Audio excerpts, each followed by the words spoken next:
বর্তমানে অনেকেই এই সোশ্যাল মিডিয়ার কারণে পারিবারিক সম্পর্কগুলো টেকাতে পারছে না।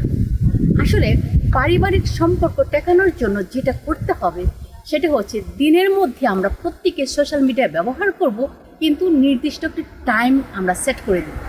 সেটা হতে পারে আমাদের নিজেদের জন্য, আমাদের সন্তানদের জন্য বা অন্যান্য আত্মীয় স্বজনের জন্য।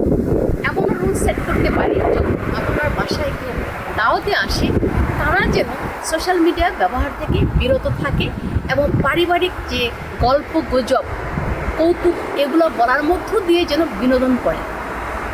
আগের দিনে যেভাবে আমরা বিনোদন করতাম ঠিক সেভাবেই যদি আমরা পারিবারিক সময় কাটাই এবং বিনোদন করি, তাহলে আমরা সোশ্যাল মিডিয়া থেকে কিছুটা বিরতি নিতে পারি, নিজেদের সম্পর্ক ভালো রাখতে পারি, নিজেরা ভালো থাকতে পারি।